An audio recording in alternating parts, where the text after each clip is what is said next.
Bueno, buenos días a todos. Quisiera, por favor, pueden en este momento quitar la presentación. Perfecto. Buenos días a todos, bienvenidos, bienvenidos. Ahora pasaré a inglés porque Daniel habla inglés. Daniel, I'm gonna switch to English in some minutes. I'm gonna say hello to everyone. Muchas gracias por estar aquí. Tenemos una oportunidad increíble el día de hoy, que es la de poder tener a Daniel Blume de la Oecd, que es la persona experta realmente en gobierno corporativo. Que nos va a contar además un poco alrededor de mejores prácticas, los mejores avances, cuáles son las recomendaciones que Oecd ha hecho para Colombia, cuál es la Oecd ha hecho para compañías privadas, compañías listadas en bolsa o para compañías incluso que sean eventualmente que tengan participación extranjera. La forma como vamos a operar el día de hoy para todos es que tenemos una posibilidad de hacer traducción. Tenemos traducción en este momento. Si ustedes ven en la parte de abajo en la pantalla, aparece un globito que dice interpretación. Allí ustedes pueden oprimir y en la interpretación ustedes pueden escoger el idioma con el cual, al cual escuchar. Daniel no tiene traducción de español a inglés, entonces la forma como vamos a trabajar el tema de las preguntas es que quien tenga preguntas en un momento dado las va a poder escribir y las escribe en el chat de Zoom y nosotros vamos a ir escogiéndolas y se las vamos pasando traduciendo a Daniel para que él las responda. Como vamos también a operar o como tiene planeado Daniel hacer su presentación el día de hoy, es hacer su presentación en 3 pequeños bloques. Al final de cada bloque vamos a abrir a preguntas, es decir, vamos a tener 3 oportunidades para hacer preguntas sobre cada uno de los temas que se van a ir tocando a lo largo del seminario. De manera que, bueno, bienvenidos a todos. So now, Daniel, thank you for being here. Thank you for accepting and taking the invitation to be here with us. I'm very pleased to present you. Daniel is the Senior Policy Analyst on the OECD Corporate Governance and Corporate Finance Division. And he will share with us insights about the OECD principles and recommendations on corporate governance. In Colombia, as you all know, this issue has become very pertinent these days.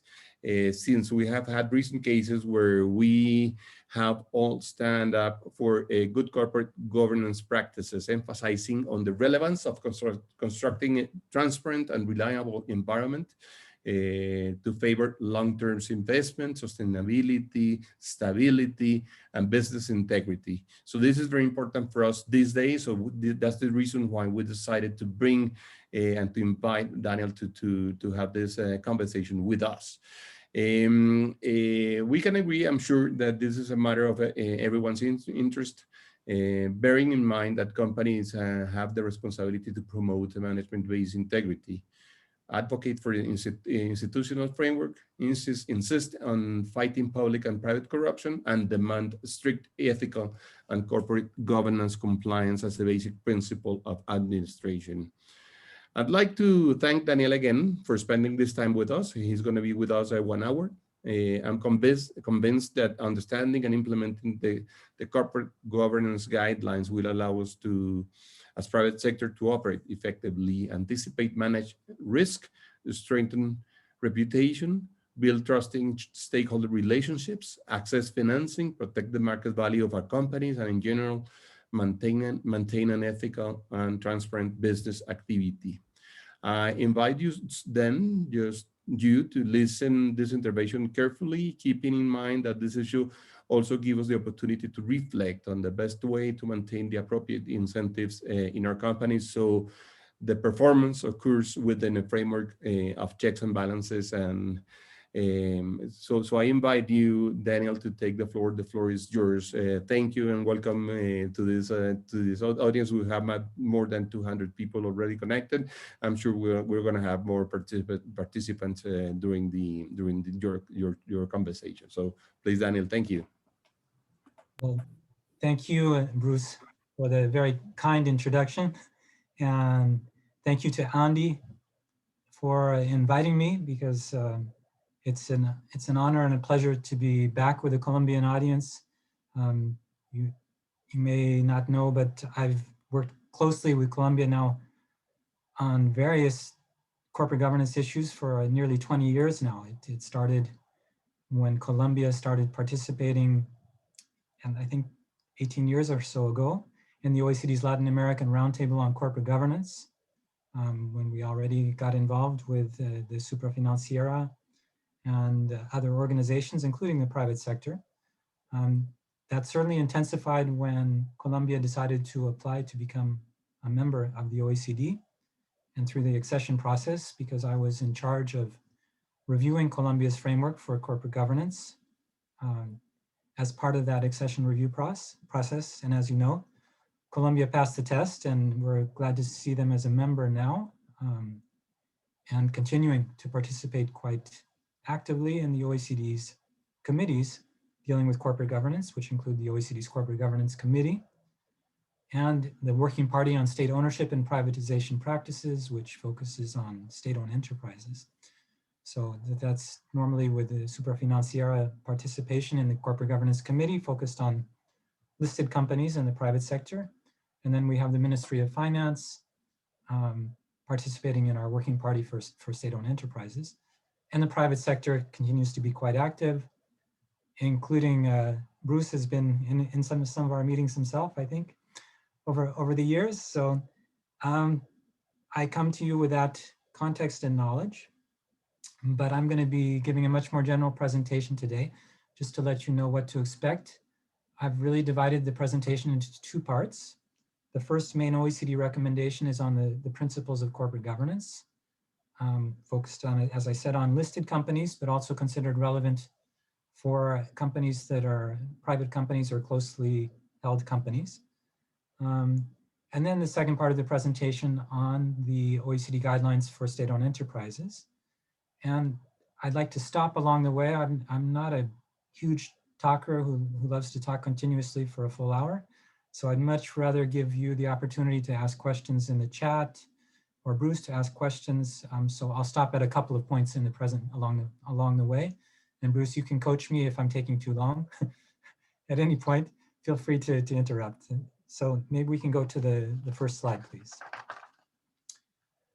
The OECD's main recommendations on corporate governance, as I said, are the principles of corporate governance and guidelines on SOEs, which are overseen by the OECD's Corporate Governance Committee. And just in case you're not familiar with the structure, the OECD now has 37 member countries from Europe and the most developed economies and several Latin American economies now that Chile, Colombia, Costa Rica, very soon, as well as Mexico are all members.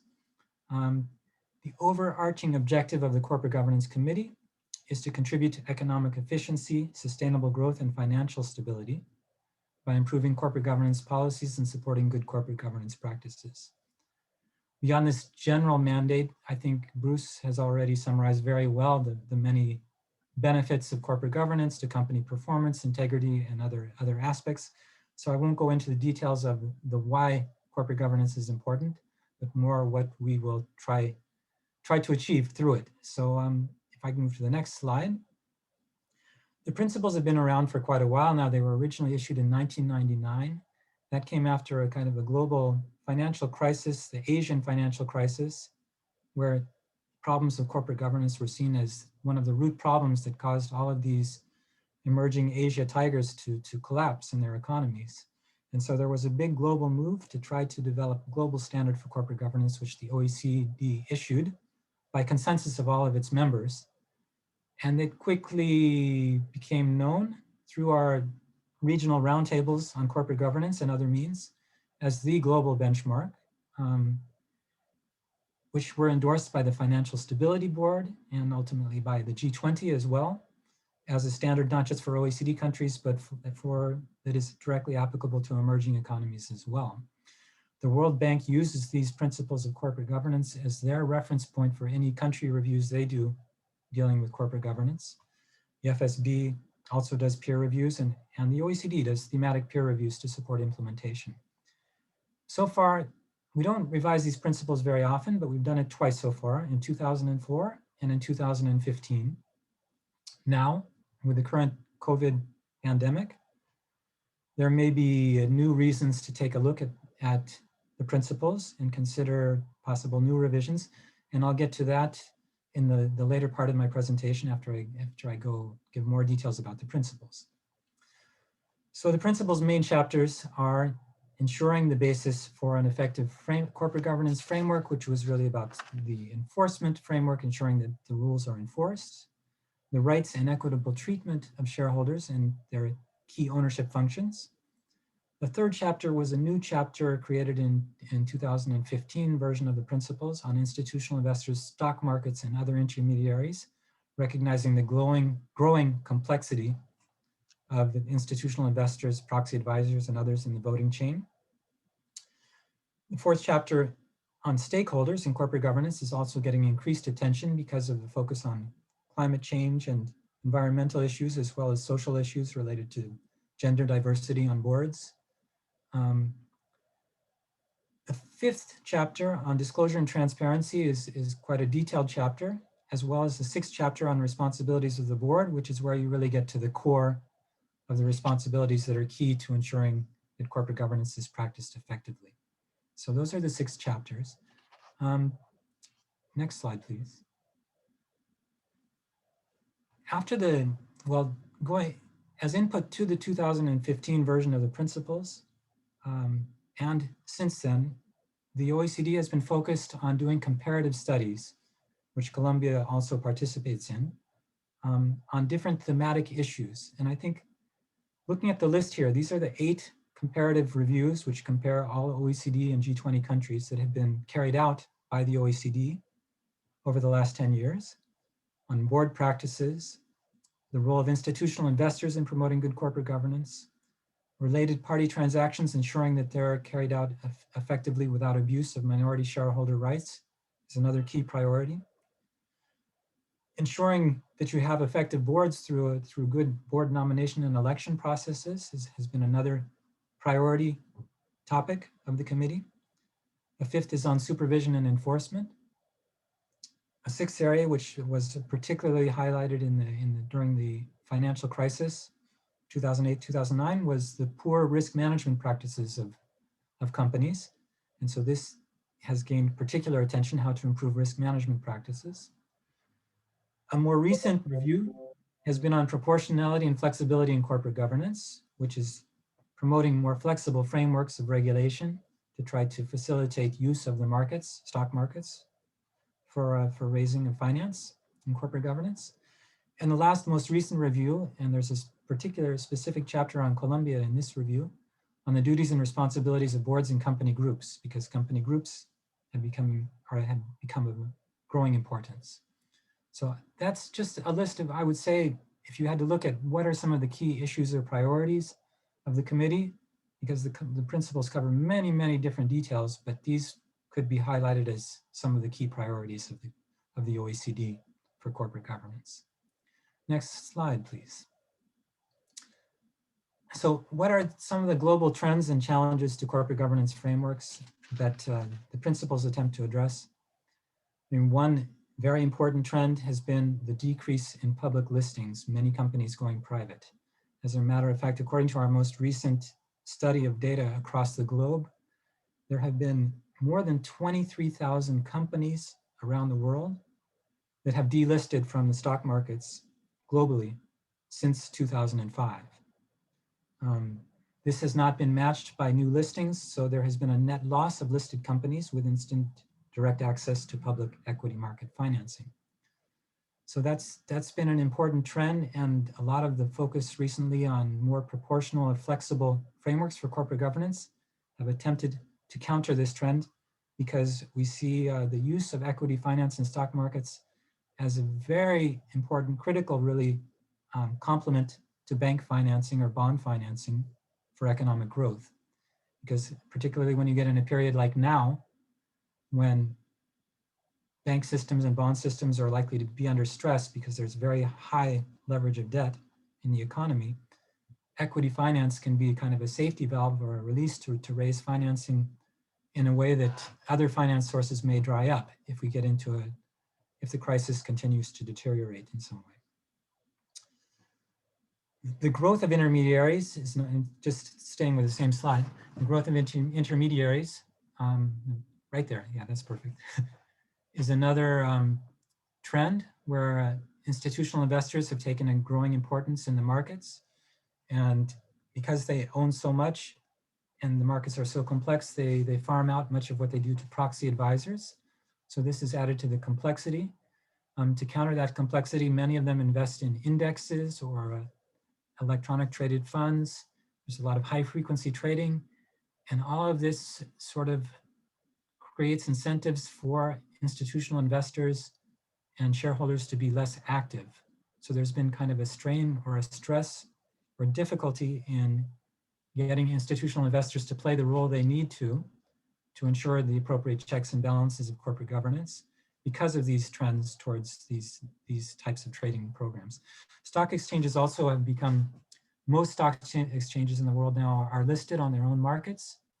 And so they have a for-profit incentive and a potential conflict of interest because what they do, they're listed on their own markets and they're also overseeing the markets in some way. So there's been a shift in roles where more often regulation and enforcement is left to the superintendencies and the securities regulators. Stock exchanges play less of a role, but they also in their economic incentives or models may not really be driven towards increasing the size of the markets because they may get their profits from other sources of income, such as selling data.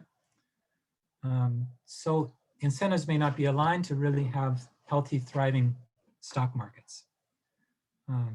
That's an additional trend. I wouldn't say that it's only, I wouldn't put the blame only on stock exchanges. There are many reasons for this delisting trend and lack of companies in the market, but this could be one contributing factor. And finally, it's important to note that there's been a real shift globally towards Asian markets, China in particular, India, a big increase in the number of listed companies in those markets, counter to the trend in the more developed economies where there have been some delistings. And this means that overall, globally, foreign investors are investing in Asian markets more, which are concentrated markets. So like Colombia, which is also a market with high ownership concentration, this has become the dominant model rather than the dispersed model of share ownership that you have in the United States and the United Kingdom. This is important for corporate governance because when you have a concentrated owner, there are different incentives in corporate governance for what's important than when it's a dispersed ownership. In the UK and US, with this dispersed set of shareholders, it's more of a collective engagement problem to get oversight of the companies, whereas in Colombia and other emerging markets and concentrated ownership markets, the owner plays the key role in overseeing the company, and a lot of the corporate governance is about ensuring that that owner also respects the rights of the minority shareholders and that there are frameworks in place for that.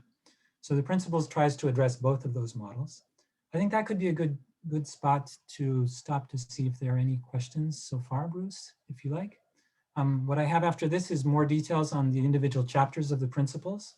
So I have a little bit more to go, but maybe this could be a good point to see if there are questions. Well, so far I have only two, and I don't really know if you have them on the rest of your presentation. But anyway, I'm gonna put them to you. The first one is how family-owned companies, and well, as you know, in a country like Colombia, we don't have much company listed on the stock exchange so far. But we have a lot of family-owned companies. Are there benefits for a family-owned companies to have this type of principles in terms of managing them? Oh, certainly. There are some, I mean, when you're talking about family-owned companies that are not on the stock exchange, of course, certain aspects of the principles are of higher priority than others. I mean, you don't have the same concerns with protecting minority shareholder interests if there are no minority shareholders. You don't have to have the same level of transparency in that case. But the practices of boards and board committees can be very valuable for companies to have that additional expertise for the boards of the companies, of family-owned companies, to professionalize these companies as well, to have these checks and balances. There are other aspects with family-owned companies that aren't in the principles so much, that have to do with family-owned businesses and succession plans. And for that, I think the International Finance Corporation has some very good guidelines for family-owned companies. But it's quite important for the performance of the companies, but also for the sustainability as you get to later generations, and there are more and more shareholders or owners of a company, then the corporate governance will get increasingly complex. So it's good to build for the future in that sense as well. Okay, and the other one is really related to the former, in terms that we're asking, in a company like Colombia, we have a lot of small and medium-sized businesses, and sometimes as micro businesses. What can we say to those companies? What can we say to those entrepreneurs that want to grow, that want to be successful, that want to have access to the financial markets, that want to have access to international markets, in terms of the way they should do the things today in order to grow properly, and to have those access to those markets, or to those facilities? Well, I think that what they need to do is not to look at these principles of corporate governance and see, oh, there are so many things here. This can be overwhelming because it's so much. I think that you need to move step by step, and there are certain steps one at a time. I mean, if it's a very small company, as you say, a micro company, they may not be able to afford a board of directors, but they may want to just have an advisor or an external advisor or something like that to come in and move on a gradual pace towards doing these things. But I think that for that level, I mean, that's not really the OECD's specialty, but I know that the Superintendency of Companies has just come out with a very detailed guide for smaller companies on corporate governance, which I think spells out what could be different steps or first steps to move in this direction, because small steps can also be beneficial. Good. So we're going to get that manual just to be delivered. Someone is asking if we're going to share your presentation. Do you feel comfortable sharing it? Or? Yes, no, that's certainly fine. Okay, perfect. So para Alejandro Sanz, yes, we're going to share it with you. So once we finish, we're going to put it on the ANDI's web. Okay, please continue, Daniel. Thank you. Okay, then we could go to the next slide. I have one slide on each of the 6 chapters just to mention some of the more salient issues that mentioned in the different chapters, and particularly in the most recent revision, because we changed the principles in 2015 to take account of the lessons from the financial crisis and the peer reviews that I mentioned. So in the first chapter, it talked about increased emphasis on supervision and enforcement. In Colombia, I would say that, and in most emerging markets, the emphasis is really only on public enforcement by the regulator. The regulator sort of needs to solve all of the problems of shareholders' grievances or problems of not respecting corporate governance rules. But if you move to more developed economies, some of them, a few of them, like the United States and Israel, for example, rely much more heavily on private enforcement and lawsuits, if necessary, to ensure enforcement. And this is a complementary mechanism. So use of the courts, or alternatively, like Brazil does, use of arbitration system to resolve shareholder disputes, so that they don't all have to be resolved by the public enforcer. And the reason that this is important is because a public enforcer can only issue a fine, but he cannot provide compensation to a minority shareholder whose rights are abused. So it's important also to develop the private side, or the possibility, if a shareholder's rights are violated, to also be able to sue to launch a derivative action or a class action to be able to address when their rights are violated. Governance of regulators increased in emphasis. This is to say that because the public regulator side of things is so important, it's important that they be independent of the government and able to enforce on an objective basis. This is also important for state-owned enterprises in economies like Colombia to make sure that if there is a case involving state-owned enterprises, that there's some objectivity and independence, that they have fixed terms, that they cannot be removed for any reason, that it has to be clear and explained, some things like that. So that's an issue that's mentioned. The changing role of stock exchanges, the Principles of Corporate Governance for the first time has a recommendation in 2015 now that suggests that regulations also need to help address or ensure that stock exchanges contribute to good corporate governance. This wasn't really part of the equation previously. And finally, international cooperation has become more important because there's so much cross-border trading. So that's it for that slide. If I can go to the next slide. In the chapter on the rights and equitable treatment of shareholders and key ownership functions, some things that really have been developing over the most recent years is many more requirements to allow shareholders to have a say on pay levels, on remuneration. And this is important because incentives, if they have a lot of stock options and they're only interested in short-term profits in the company because they have a conflict of interest to build up the value of the shares over other aspects. This has to be looked at, and the shareholders should have a chance to have a say on that. And most countries have either recommendations or requirements now that do give shareholders the right to weigh in on remuneration. Electronic voting has been increasing and has just taken off during the pandemic. Every country now practically has changed their regulations to encourage or allow remote shareholder meetings and remote voting. And related party transactions, there's really been quite a big increase in provisions allowing for and requiring board approval or shareholder approval in some cases of related party transactions. The next slide. In this new chapter of the Principles, it talks about regulation of investors. I mean, the investors, proxy advisors, they all have potential conflicts of interest. And so there's been a move to ensure that they're regulated to address conflicts of interest, that there's more transparency in terms of institutional investors disclosing voting policies or how they vote.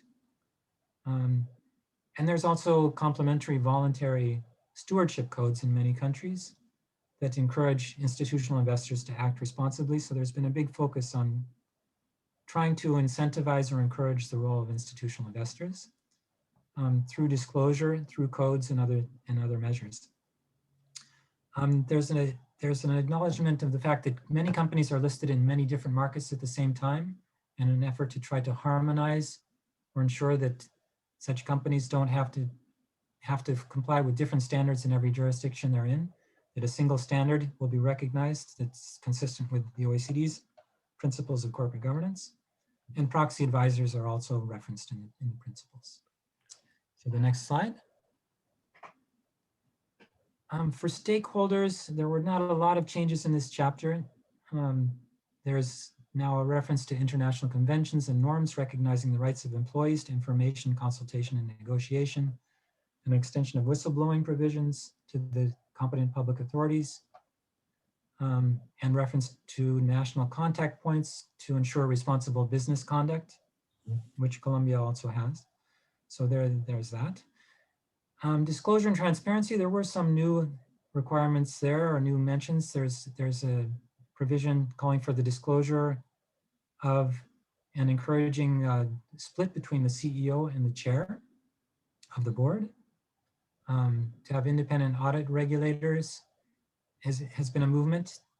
To previously, audit profession was more self-regulated, and now in most OECD countries there is an independent auditor, regulator of audit. And of course, every country now is following international financial reporting standards. That was a move Colombia made during its accession process. We were glad to see Colombia move to these international standards. So the next slide, the last chapter of the principles, I think this is the one that's most relevant for the family-owned and smaller companies that you were talking about. It's the responsibilities of the board. The principles for the first time also made reference to board responsibilities to ensure fair tax planning strategies that don't avoid fair treatment of taxes. Risk management became a very big subject, and there are a lot of specific recommendations related to ensuring more effective risk management, including direct reporting on risk to the boards. There's new recommendations related to considering remuneration and different provisions for how to ensure that there's not abuse of the remuneration system. There's reference to establishing specialized board committees for audit. Risk management, I would say, tends to be more common with financial banks and other financial institutions, and not as much as a separate committee for non-financial companies. And some further disclosure related to internal audit functions and effective ways to do that. And finally, some attention to improving the effectiveness of boards through evaluation and training. And we also had recommendations for the first time encouraging gender diversity, and that can be done through code recommendations and targets, or in many countries there are now quotas to achieve an increase in women on boards. So that's something that's been changing very quickly. So I think I have 2 more slides, and then I could take some more questions. I see that there's a new one that's come up. Finally, just to conclude on the principles of corporate governance, to talk about COVID-19 and what it has meant. I mean, I think that the main thing is that we all are hurting. I've been working from home for almost a year now, and I would much rather be in the office, but thank goodness I'm healthy, and I hope you all have stayed healthy too. But beyond the personal and the health aspects is, of course, the economic aspects, that it's really been tough on all of our economies. So companies are really under strain, and I would say that it's very easy to claim you have good corporate governance when everything is going well. But when you're close to bankruptcy or in financial distress, that's when you really see whether the measures that are there work effectively or are not in helping you to cope with these things. I would argue that good corporate governance is even more important at that point, to be able to handle these types of strains effectively. One of the strains that COVID will reveal is that companies are more in debt than ever. I mean, there are very high levels of debt according to our studies. And as the economy continues to come under strain, banks may be in much less of a position to give loans. Bonds will be less attractive as well, because some of them may start defaulting because of these strains. So in terms of the economy, equity through stock markets can be a real safety valve and opportunity.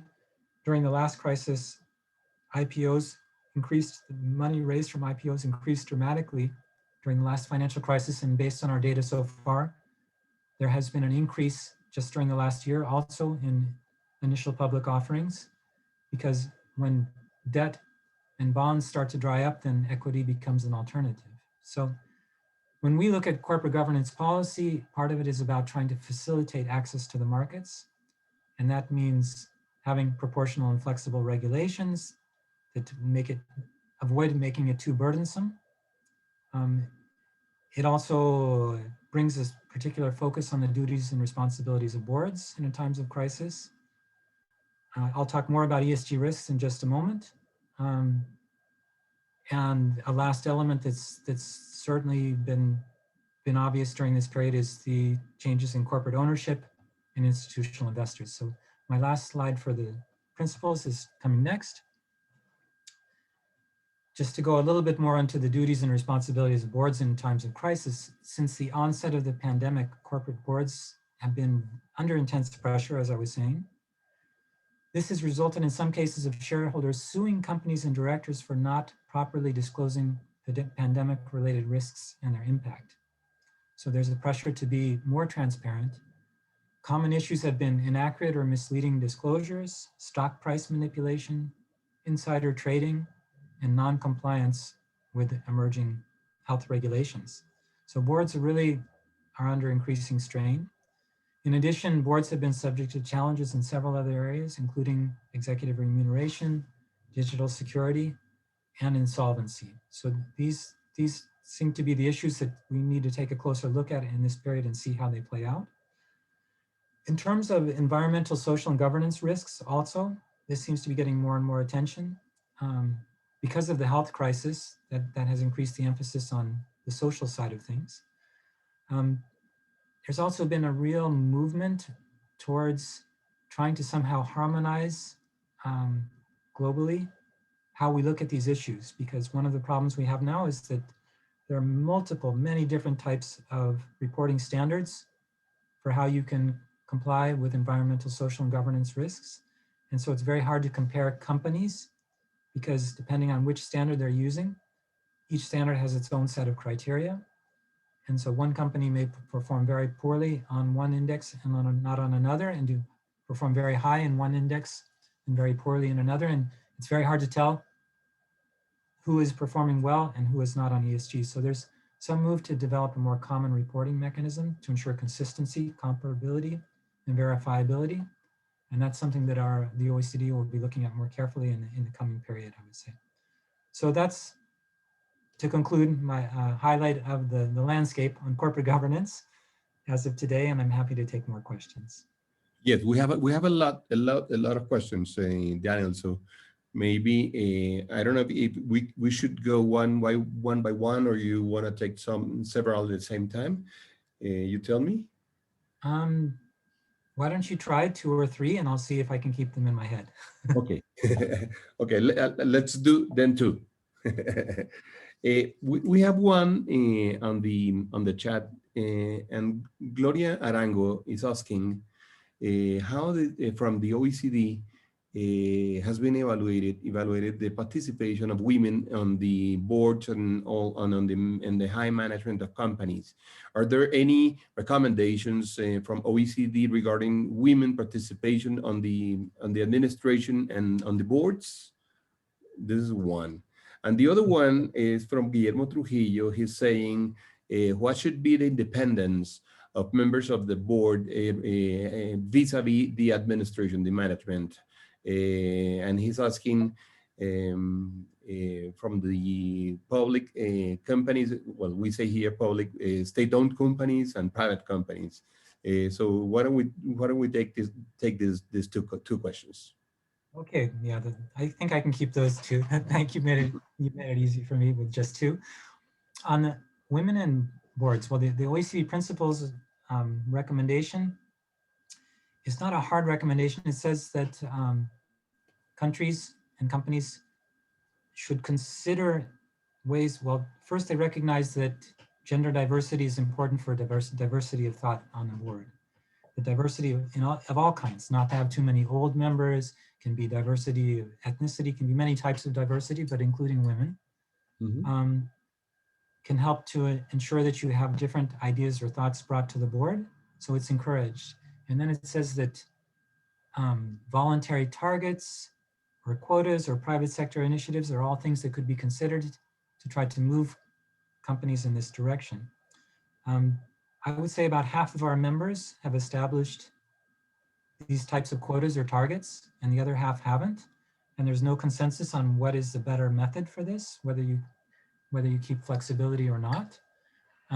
But there's clearly a lot of pressure, not just from the regulation, but also from investors to have diversity on boards. And we are seeing a movement. The global averages, I think, there was 16% of women on boards in 2016, had increased in 2016, yes, or 2013. And by the most recent figures, it had increased to 24%. So it's still a minority. Many of the targets and quotas that have been set up tend to be around 30 or 40%. So this is, at least for a lot of the European countries that have these quotas, tends to be the target that they aim for. I think most Latin American countries are well behind that, as well as most Asian countries. So that's where we get into the lower global average. But there is progress, and there's a lot of movement, and the OECD has recommendations encouraging continued movement in that direction. On independence, I think the independence, how you define it, depends also on the type of company that you have. If you are a listed company with a controlling shareholder, then it's important to have some independent members who have independence both from the management and from the controlling shareholder.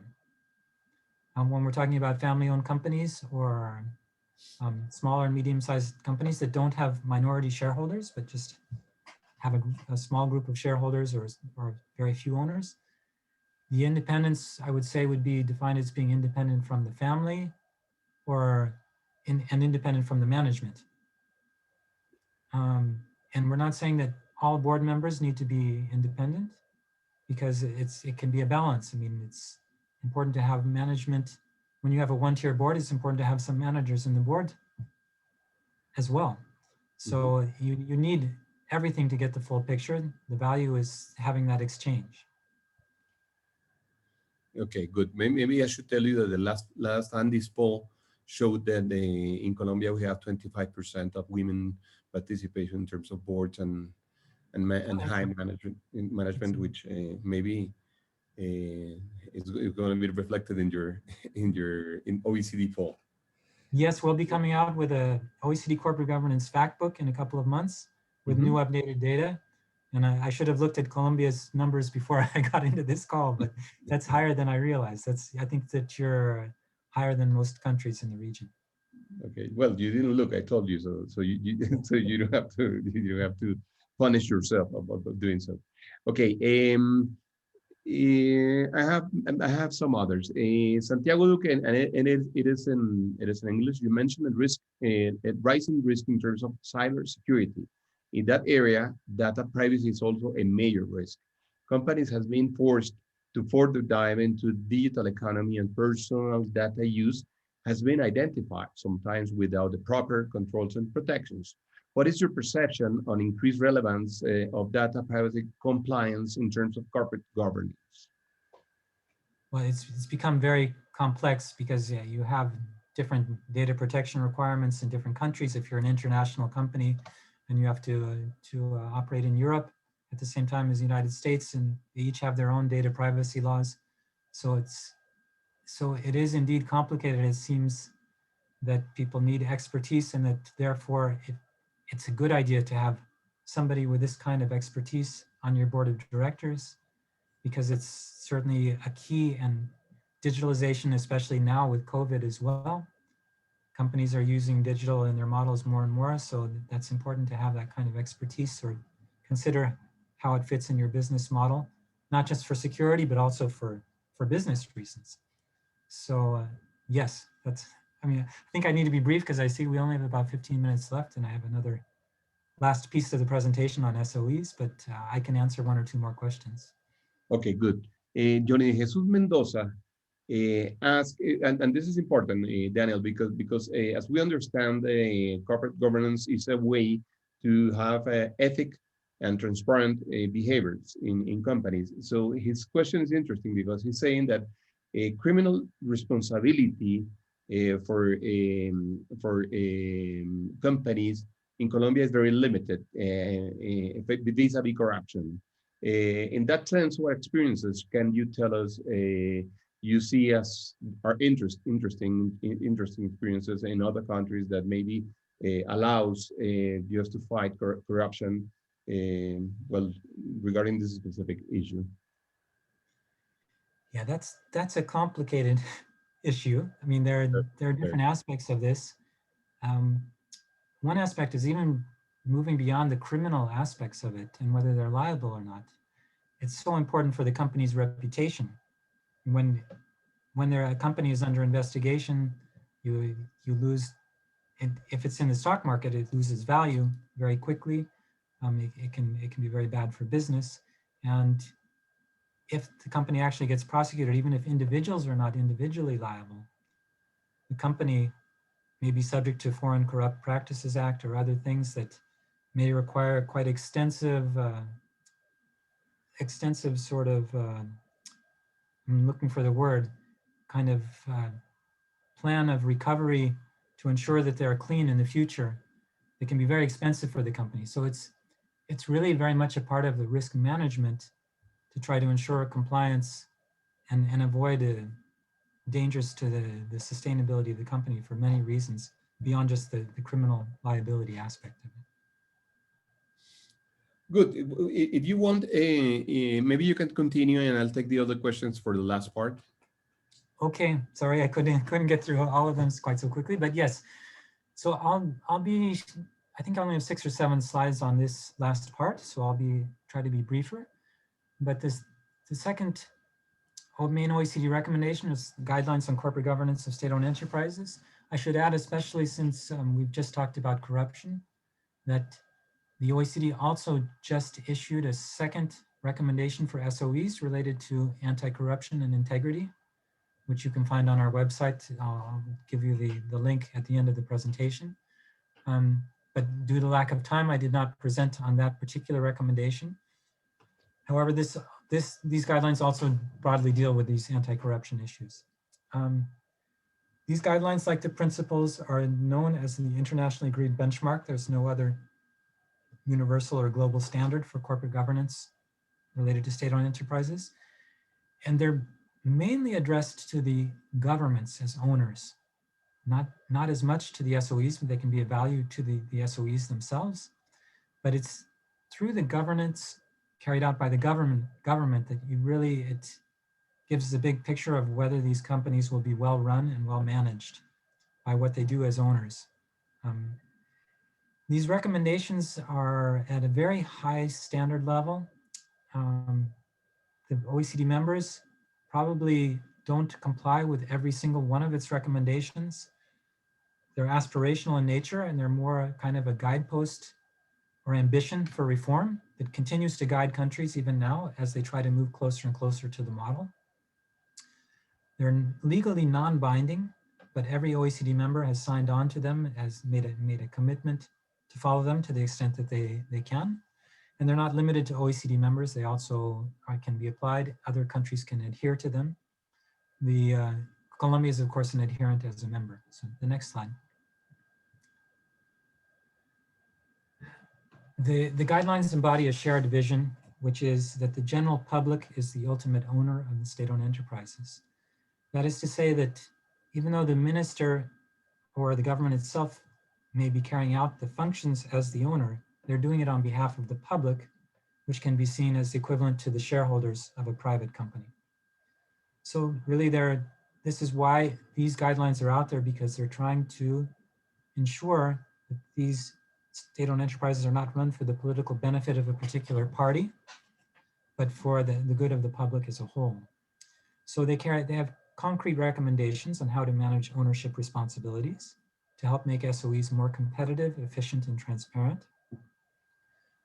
And there are good practices on the legal and regulatory framework for SOEs, the professionalization of the state ownership function, and the corporate governance arrangements of SOEs.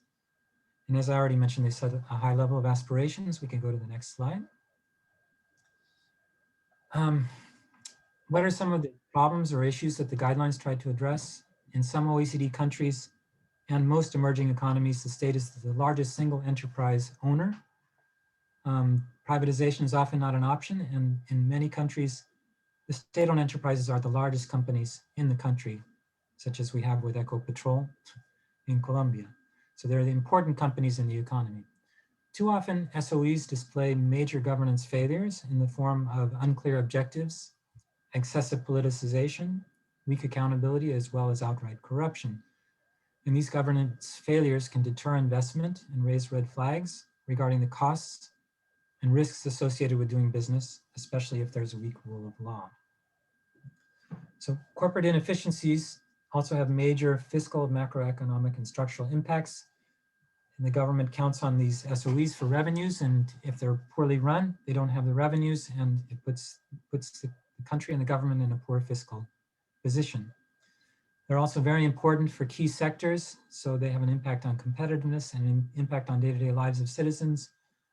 For example, in South Africa, the state-owned electricity company Eskom was having defaults in power, and how can the rest of the economy function if they have rolling blackouts, as they were having in Texas? So that was not a state-owned enterprise in that case.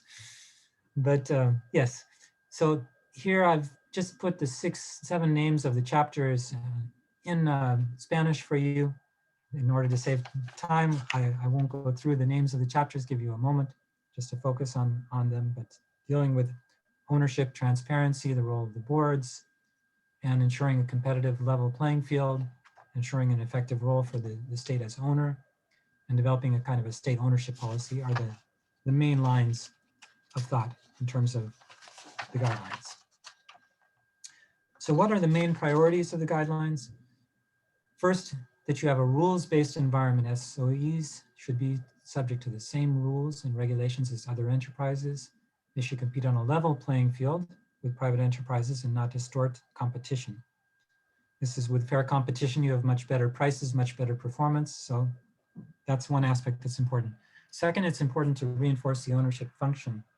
If the OECD has a model, it's really that it's important to have some kind of central whole of government basis for the management of state-owned enterprises, so that you avoid a conflict of interest between the regulation. For example, if you had a Ministry of Energy running Ecopetrol at the same time that it's regulating all companies in the energy sector, there would be a question of fairness of how it's treated. So try to separate this role and ensure that there is someone at the center looking out for the management and governance of the ownership interest, which is different from the regulatory interest. These functions have to be separate. Third is ensuring equitable treatment of shareholders. This is important, especially for listed state-owned enterprises. The fourth area, transparency and disclosure. Like the principles of corporate governance, a very key aspect of accountability is having that information, and the better and more targeted information, the more accountable you can be to the public. The fifth area is the stakeholder relationship, to ensure that employees, creditors, and affected communities are treated fairly and equitably. And the last, like with the principles, is on the board of directors. So move to the OECD model, is that the ownership of SOE should be separated from regulation. I mentioned that earlier. Each ownership decision should be taken at the appropriate level. It starts with the government setting the ownership policy broadly on what its objectives are, and this can be coordinated at the cabinet level.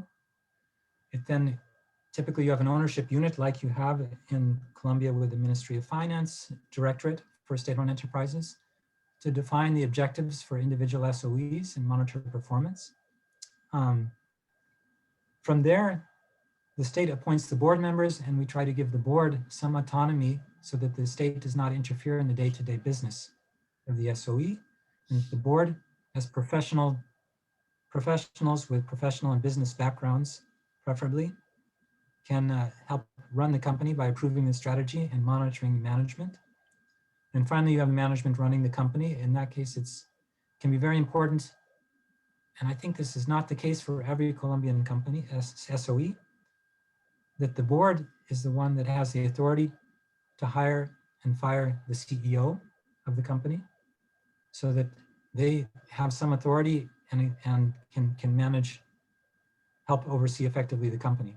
That they don't have this bypassing role of that the minister can step in and fire the CEO when they're not satisfied. So it's important to have these checks and balances.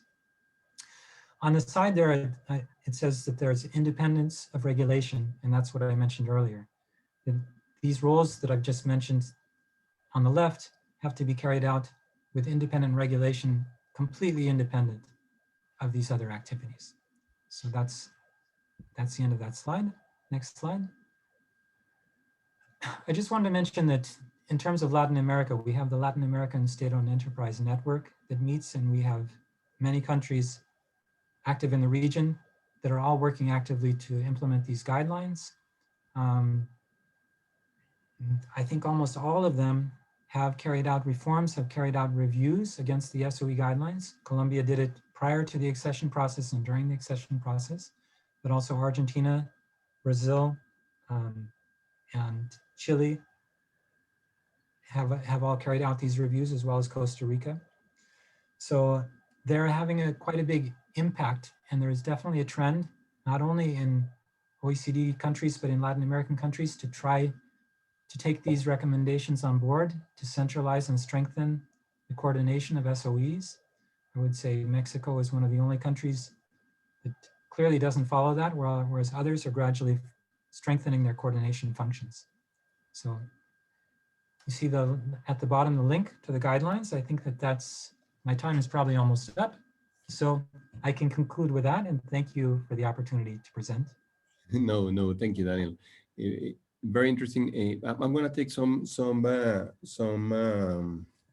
questions, maybe all of them, so you can choose whatever you want to, however you want to conclude. Okay.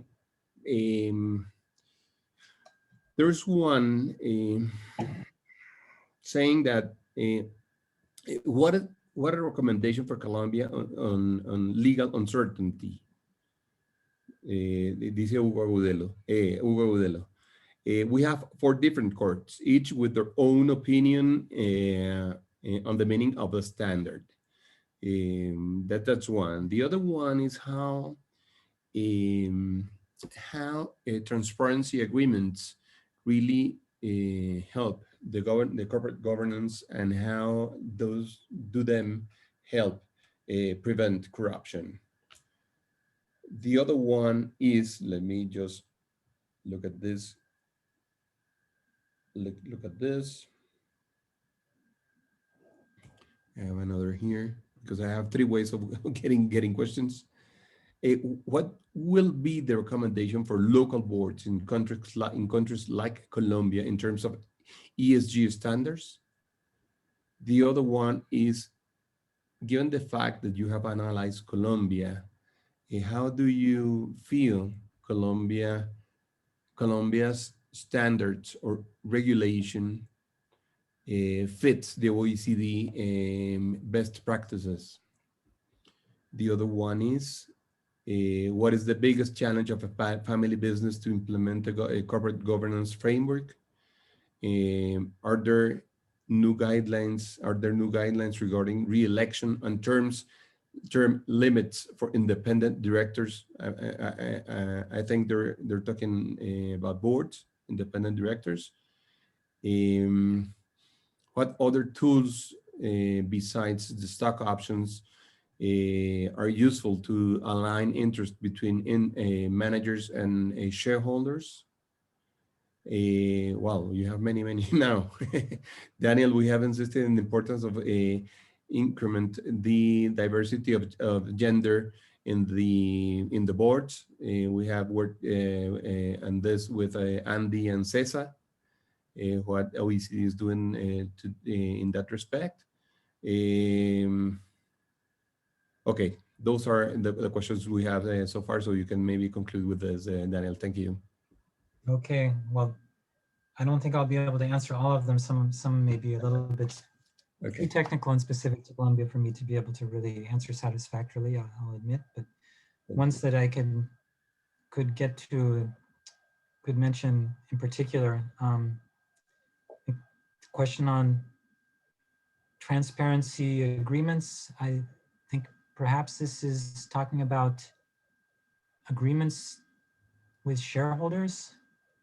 I'm not sure by transparency agreements, but what comes to mind is the agreement between Ecopetrol and its shareholders.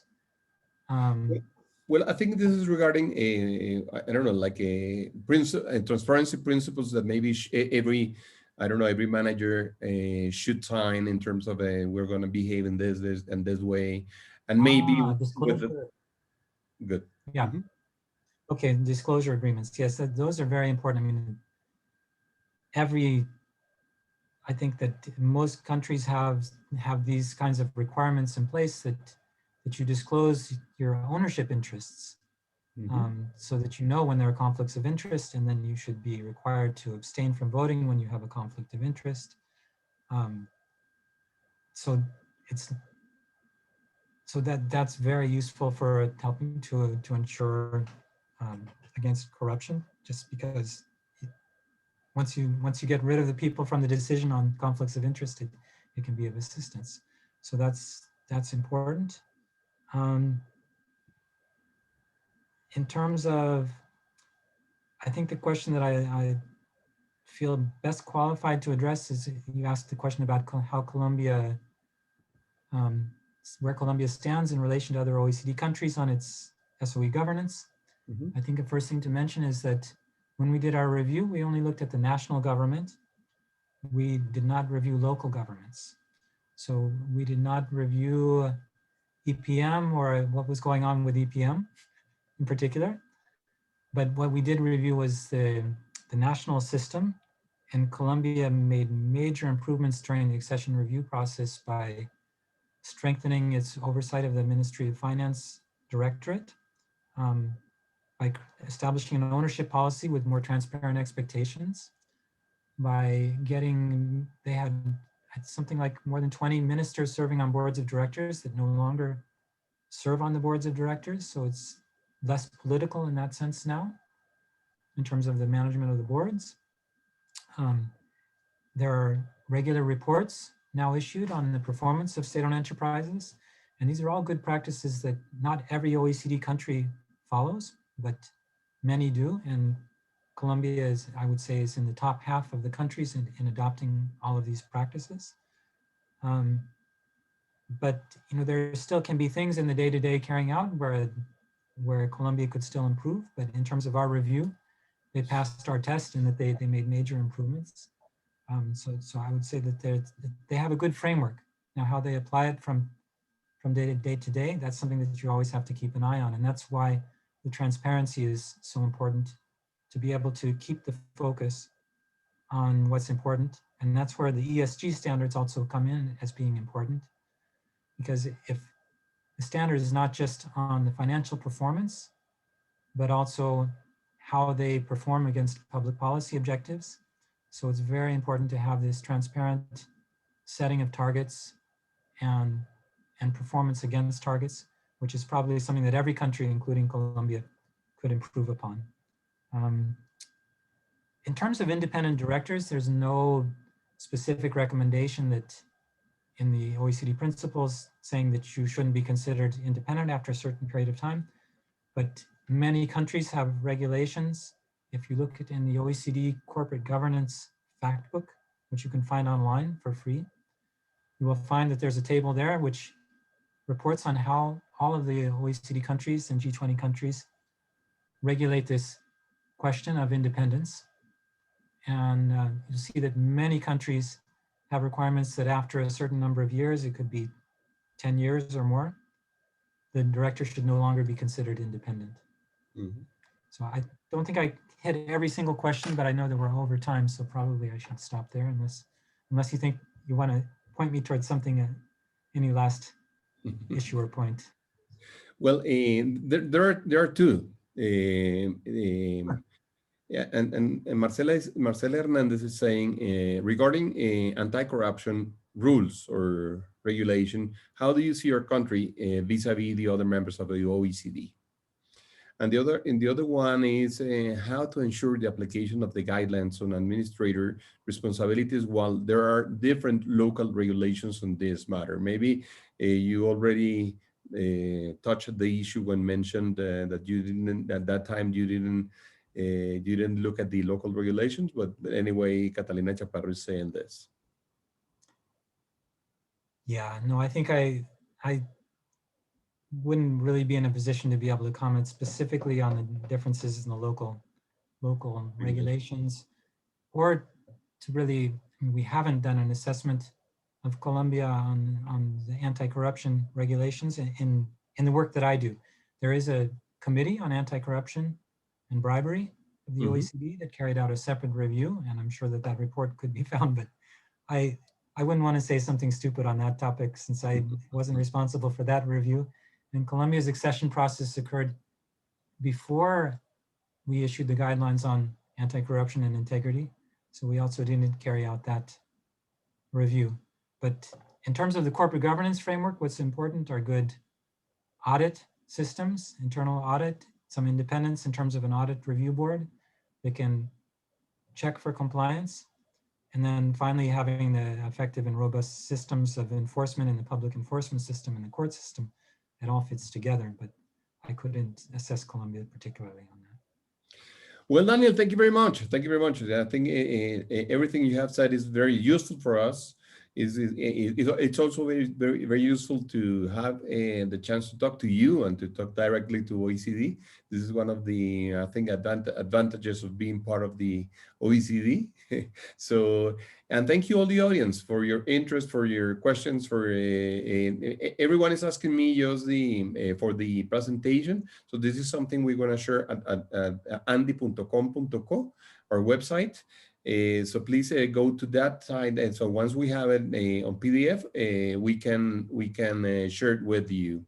Muchas gracias a todos. Thank you, Daniel. Thank you. It's been a pleasure. I've enjoyed it. Thanks for the great questions, and I saw that there were more than 270 people participating, so it was really a nice opportunity to speak with all of you. So thank you very much. Well, at some point we were 300, so it was, and thank you for your time. I know we took 7 minutes more than the time you gave us, but you gave to us. But thank you very much. Thank you. Bye bye. Muchas gracias a todos, muchas gracias. Gracias. Vamos a colgar, como decía ahorita, la presentación en la página de la ANDI, la vamos a poner en PDF para que quede asegurado su contenido y lo colgaremos en la página de la ANDI y ustedes pueden de allá tomarla. De manera que muchas gracias. Gracias a todos ustedes. Vamos a seguir haciendo este tipo de conversaciones, aprovechar que Colombia hoy en día es parte de la OECD. Este es el tipo de ventajas que tenemos de ser miembros de la OECD, poder tener acceso a las mejores prácticas y también a los mejores expertos del mundo en los distintos temas. Nuevamente, pues agradecerle a Daniel y a las personas en OECD y representantes de Colombia en la OECD que nos ayudaron a concretar su participación el día de hoy. Gracias a todos.